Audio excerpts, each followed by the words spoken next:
Retail pharmacy के बारे में बहुत सारी वीडियोस ऑलरेडी हमारे चैनल पे अवेलेबल है, जहाँ पे रिटेल फार्मेसी के बिजनेस स्ट्रेटेजी के बारे में पूरी प्लेलिस्ट है, जहाँ पे मैंने बताया कि आप स्टार्ट करने से पहले क्या माइंडसेट रहेगा, कौन सी कंपनीज रहती है, मार्जिन, मतलब बहुत सारी चीज़ों पे हमने ऑलरेडी गौर किया है। कम से कम इन्वेस्टमेंट में भी कैसे स्टार्ट कर सकते हैं इसके बारे में भी मैंने बताया। तो बहुत सारी चीज़ें डिस्कस करने के बाद एक चीज़ रहती है कि आप, अगर ऐसा होना नहीं चाहिए लेकिन फिर भी अगर आपका शॉप आप बंद कर रहे हैं, क्यों बंद कर रहे हैं? क्योंकि आपको लॉस हो रहा है या फिर आपको टाइम नहीं मिल रहा है, कुछ ना कुछ बहुत सारे रीजंस होते हैं। बहुत सारे शॉप्स, ऐसा नहीं है कि सभी सक्सेसफुल होते हैं, बहुत सारे फेल्यूर भी होते हैं। मैंने एक्चुअली इस पे वीडियो भी बनाया, बहुत सारे, एक केस स्टडी बनाई थी जहाँ पे मैंने बताया था कि कुछ शॉप्स बंद हो रहे हैं, क्यों बंद हो रहे हैं। एक शॉप की मैंने केस स्टडी बनाई, ऊपर आई बटन पे लिंक प्रोवाइड की गई है, वहाँ पे आप देख सकते हैं। तो शॉप बंद करते समय आपको, मतलब बहुत सारे मेडिकल स्टोर क्या करते हैं, जल्दबाजी में बंद करते हैं। ऐसा नहीं करना है, बंद करना है वो भी सिस्टमेटिकली करना है, क्योंकि स्टार्ट करते समय आपने लाइसेंसिंग के लिए, जगह देखने के लिए इतना टाइम लगाया, डॉक्टर मतलब लोकेशन पे डॉक्टर कितने, ये सारा टाइम लगाया, लेकिन अब बंद करते समय भी आप उतना ही, आपकी जिम्मेदारी है कि आपको कुछ चीज़ें करनी ज़रूरी है। तो मैं आज आपको बताऊंगा कौन सी चीज़ें करनी ज़रूरी है कि आप एक अच्छी तरह की शॉप है, स्टार्ट किया था, ठीक है, आपको नहीं चला, लेकिन बंद करते समय अच्छी तरीके से बंद कीजिए, आपका नाम मार्केट में अच्छा ही रहना चाहिए। तो इस वीडियो में पूरे देखते हैं कि हम किस तरीके से क्या क्या चीज़ें करनी चाहिए जब आप डिसाइड करते हैं कि आज अभी शॉप बंद करना है आपको। नमस्ते दोस्तों, मैं आपका दोस्त अमित, आप सबका मेरे YouTube channel things by Amit में हार्दिक स्वागत। इससे पहले एक नोटिफिकेशन देना चाहता हूँ, अनअकैडमी की तरफ से अचीवर्स फॉर जैम 2022 के लिए 2 बैचेस लॉन्च हो चुकी है। बैच 3 है ये। तो यहाँ पे आपको 2 सब्जेक्ट, मैथमेटिक्स और बायोटेक्नोलॉजी सिखाया जाएगा। 8 मार्च से ये बैच लॉन्च होने जा रही है। ये पेड है अनअकैडमी प्लस की तरफ से। तो आप यहाँ पे ये एनरोल क्यों करें? क्योंकि यहाँ पे एग्जाम 2022 के लिए जो प्रिपेयर कर रहे हैं उनके लिए एक स्पेशल आपको गाइडलाइन मिल सके और अच्छी तरीके से प्रिपरेशन हो सके। Conquest batch for IIT jam 2022 ये भी स्टैटिस्टिक्स पे है। जो बैच फर्स्ट बैच ये रिलीज होने जा रही है 8 मार्च को, तो ये भी आप एनरोल कर सकते हैं। इसके लिए आपको अनअकैडमी सब्सक्राइब करना पड़ेगा और जहाँ पे हमारा जो आपकी जो पेड कोर्सेज रहते हैं, मतलब अनअकैडमी के, तो वहाँ पे हमारा कोड TBA10 यूज कीजिए, आपको इमीडिएटली 10% डिस्काउंट मिल जाएगा।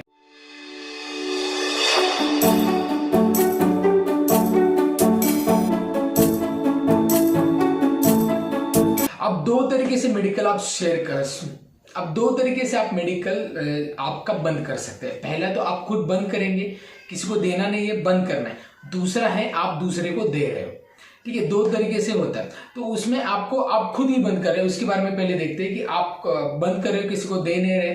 तो सबसे पहली बात, अगर आप ये कर रहे हैं तो आपका पूरा स्टॉक आप नील करने की आप कोशिश कीजिए, क्योंकि ये लॉस है बाद में। जब आप स्टॉक है ना, वो स्टॉक आपको क्या करना है, वो मतलब जहाँ से लिया है उनको, उन डिस्ट्रीब्यूटर को देना है, वहाँ से क्रेडिट नोट लेनी है, ये चीज़ें रहती है। तो इसमें लॉस होने के चांसेस बहुत ज़्यादा रहते हैं। तो इसके लिए कोशिश यही आपकी होनी चाहिए कि आप, है ना, वो जो स्टॉक है वो ज़्यादा से ज़्यादा 90% आपका स्टॉक वो नील हो जाए।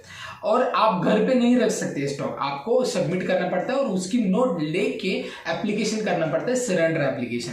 अब ये पूरा ऑनलाइन प्रोसीजर है मोस्ट ऑफ द स्टेट में। तो ऑनलाइन क्या रहता है, आपको एक सरेंडर का एप्लीकेशन देना पड़ता है, कुछ स्टैम्प पेपर, 500 का स्टैम्प पेपर पे आपको ये एप्लीकेशन देना पड़ता है। और ये एप्लीकेशन आपके आईडी और पासवर्ड आपको मालूम होने चाहिए। तो वो वहाँ पे आपको सरेंडर एप्लीकेशन देना है। आपकी जो स्टॉक की जो क्रेडिट नोट या कुछ भी जो आप जब मेडिसिन सोल्ड करते हो, होलसेलर को रिटर्न देते हो, तब उनसे जो डॉक्यूमेंट आए वो अपलोड करने यहाँ पे, और उसके बाद आपका सरेंडर एक्सेप्ट किया जाएगा। ये प्रोसीजर को टाइम बिल्कुल नहीं लगता है। लेकिन एक्चुअली मेरा मानना यही है कि अगर आप कोई भी बिजनेस कर रहे हो तो बिजनेस का इथिक्स क्या मानता है, बिजनेस का इथिक्स क्या है कि आप वो शट डाउन मत कीजिए, आप दूसरे को हैंड ओवर कीजिए, क्योंकि वो बिजनेस चल रहा होता है, ठीक है। एक लेवल पे आपने उसको लिया होता है, वो चाहे घाटे में या प्रॉफिट में, लेकिन चलता है। इसलिए बहुत सारे लोग ऐसे स्टोर ढूंढते हैं जो ऑलरेडी मार्केट में, इसका मतलब क्या है, वहाँ पे कस्टमर बेस बना रहा है, वहाँ पे प्रिस्क्रिप्शन आते हैं, वहाँ पे मेडिसिन कौन से जाते हैं, तो उसकी दिक्कत नहीं है, जो जो जाते हैं वो मालूम रहते हैं आपको, तो इससे आगे भी बढ़ा सकते हैं। ठीक है, आपको अगर चलाना नहीं मतलब आपने अच्छी तरीके से नहीं चलाया तो ठीक है, दूसरा एक उनकी स्ट्रेटेजी अलग लेके चल सकता है। तो ऐसे लोग ढूंढिए और उनको मेडिसिन या पूरा मेडिकल स्टोर उनको बेच दीजिए। तो एक्चुअली इसमें क्या प्रोसीजर रहती है, जब आपको मेडिकल स्टोर बेचना है तो आपको पहले वैल्यू निकालनी पड़ती है। आप क्या क्या बेचना है इस पे डिपेंड है।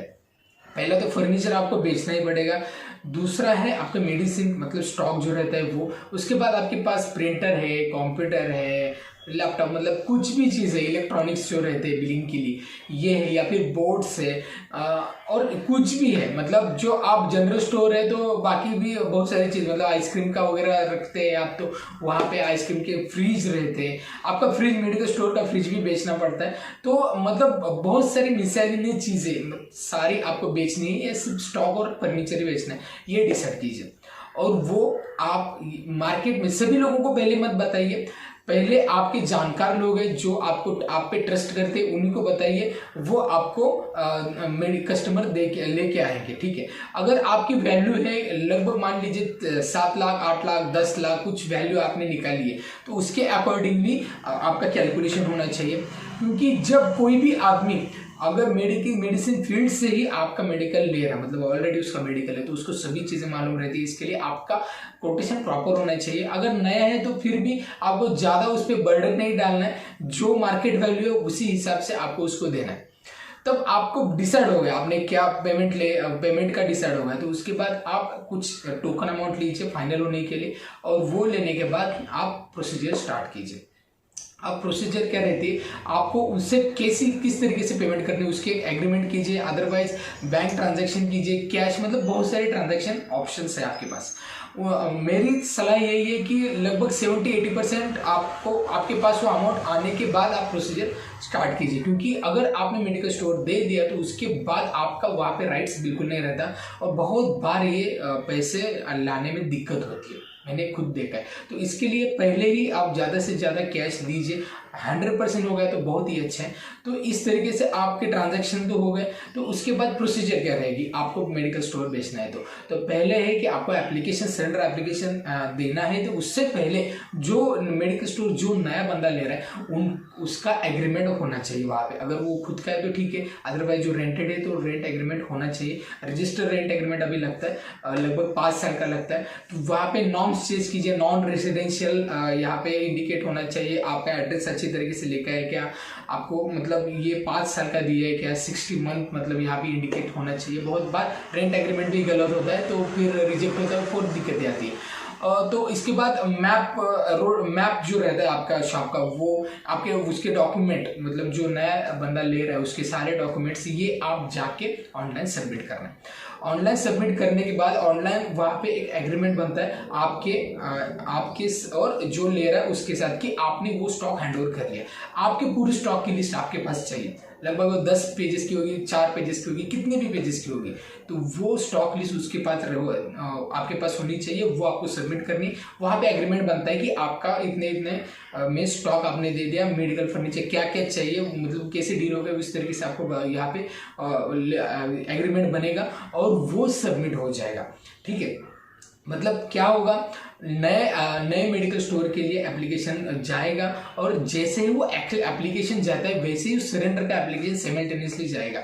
मतलब एक सरेंडर हो गया, वो एक्सेप्ट कर लिया और वो स्टॉक यहाँ पे विड्रॉ कर लिया, और ये मेडिकल स्टोर के लिए फिर अप्रूवल के लिए फिर ड्रग इंस्पेक्टर आपके मेडिकल स्टोर पे विजिट करेंगे, उसके बाद एरिया देखेंगे और फिर अप्रूवल मिल जाएगा। तो एक प्रोसीजर है मेडिकल स्टोर बेचने की। तो आपको कुछ चीज़ें ध्यान में रखनी है, ठीक है, क्योंकि आपने मेडिकल स्टोर बेच लिया तो बहुत बार मेंटालिटी कोई भी आदमी की क्या रहती है, बेच दिया, मतलब इच्छा नहीं थी लेकिन बेच दिया क्योंकि ज़्यादा धंधा नहीं था तो वो क्या करता है, सरेंडर किया, बात खत्म। कभी कभी सरेंडर भी नहीं करता क्योंकि मेडिकल स्टोर बंद होता है, फिर नया कोई डालता है तो तब वो उसका रिकॉर्ड ऑलरेडी होता है, फिर FDA से आपको कॉल आता है आपने सरेंडर नहीं किया, फिर सरेंडर, ऐसा होता है। तो आपको अवेयर रहना है। पहले तो आप सरेंडर की प्रोसीजर कीजिए, उससे पहले सभी होलसेलर के पास जहाँ पे आपकी बिलिंग था, क्रेडिट हो, कैश हो, सबके पास जाके एक एप्लीकेशन देना है आपको, यहाँ पे ड्रग, आपका लाइसेंस और एक एप्लीकेशन यहाँ पे देना और बोलना है कि ये मेडिकल स्टोर बंद हो चुका है, वो अकाउंट क्लोज कर देंगे। दूसरा काम करना है कि आपको जहां जहां पे पेंडिंग कुछ भी अमाउंट हो, सभी डिस्ट्रीब्यूटर को ड्यूज पे करना, क्लियर करना। और तीसरी बात यह है कि अगर कोई भी कुछ भी बिल दूसरा छूट रहा है, मेडिकल से दूसरे भी मतलब कॉस्मेटिक्स के भी एजेंसीज रहती है, उनका अगर बिल आपके पेंडिंग है, कुछ ना कुछ पेंडिंग है, तो वो क्लियर करना है। सारी चीजें क्लियर करके जीरो बैलेंस, जीरो ड्यूज रखना है, ठीक है। क्योंकि आपकी इमेज अच्छी ही होनी चाहिए। ऐसा नहीं कि आप मार्केट से मतलब जो दुकान बंद कर लिया फिर आपको जरूरत नहीं होगी, ऐसा नहीं है। बाद में आप कभी फ्यूचर में डालने का सोचते हो तो आपका नाम खराब होना नहीं चाहिए, बस रिलेशन अच्छा होना चाहिए बस। तो उसके बाद नेक्स्ट है कि होलसेलर को मैं बता रहा हूँ, होलसेलर को बताना, क्योंकि बहुत बार होलसेलर को भी मालूम नहीं रहता कि आपका मेडिकल स्टोर बंद हो चुका है। क्योंकि क्या ये ऐसे सिस्टम ही नहीं बनी इंडिया में कि आपको मेडिकल स्टोर बंद हो गया तो उसकी लिस्ट होलसेलर को मिले, ये एफडीए के ऑनलाइन पे पोर्टल पे हो सके, ऐसी कुछ नहीं है। तो आप एफडीए को मेरी ये रिक्वेस्ट है, एक्चुअली बहुत सारे होलसेलर के बात करने के बाद मुझे उनके ओपिनियन मिले कि एफडीए को भी ऐसे सिस्टम निकालना चाहिए कि मेडिकल स्टोर कौन कौन से बंद हो चुके हैं, सो दैट उनको परेशानी ना हो, वो अकाउंट क्लोज कर सके। क्योंकि बहुत बार फेक बिल्स होते हैं, कुछ चीज़ें बहुत सारी होती है, जस्ट जहाँ पे जब कोई मेडिकल स्टोर चल रहा है 2 दिन के बाद बंद हो गया और फिर किसी ने कॉल कर लिया तो वो क्या बोलता है, चल रहा है तो बिल मार दिया, फिर वो H1 का ड्रग हो गया, क्या नार्कोटिक्स का हो गया, कुछ भी सेल किया तो दिक्कत आती है। ऐसा तो बाय मिस्टेक ही होता है, लेकिन इसके साइड इफेक्ट होते हैं, तो ऐसा बिल्कुल नहीं होना चाहिए। इसके लिए एक तो ऐसी एफडीए में सिस्टम हो तो अच्छा है, नहीं तो आपकी जिम्मेदारी है, आप सभी होलसेलर को बताइए, ड्यूज क्लियर कीजिए। तो यही सारी चीजें मुझे आपको बतानी थी कि किस तरीके से आप मेडिकल स्टोर बेच सकते हैं और अच्छी तरीके से बेच सकते हैं, आपकी इमेज एज इट इज रहे। तो ये सारी चीजें मैंने इस तरीके क्यों बताई, क्योंकि मैंने ऑलरेडी जो ऑनलाइन कोर्स मैंने जो लॉन्च किया जो डिजिटल फार्मेसी में, कि आप फार्मेसी स्टार्ट कैसे कर सकते हैं from zero scratch to advance level तक, लगभग 15 साल का एक रोड मैप मैंने दिया है। तो वो अगर आपने अभी भी कोर्स परचेस नहीं किया है तो ऊपर आई बटन पे उसकी वीडियो की लिंक दी है, नीचे डिस्क्रिप्शन में मैं उसकी पूरी लिंक दे दूंगा परचेस कैसे करना है ये, तो वो वहां से आप परचेस कर सकते हैं। तो यहाँ पे मैंने वहां पे बताया नहीं था कि अगर आप बंद करना चाहते हैं तो क्या करना चाहिए, क्योंकि एक सक्सेस स्टोरी थी, आपको स्टार्ट करना है लेकिन कभी कभार आपको ऑप्शन नहीं रहता, इसलिए बंद करना पड़ता है। तो ये वीडियो आपको मदद करेगा बंद करते समय क्या क्या करना चाहिए। तो वीडियो अच्छा लगता है, वीडियो का कंटेंट अच्छा लगता है तो वीडियो को लाइक कीजिए, चैनल को सब्सक्राइब करना बिल्कुल मत भूलिए और ढेर सारे लोगों तक ये वीडियो शेयर कीजिए। तो इस वीडियो में इतना ही, मिलते हैं नेक्स्ट वीडियो में, तब तक बी हेल्दी बी हेल्दी।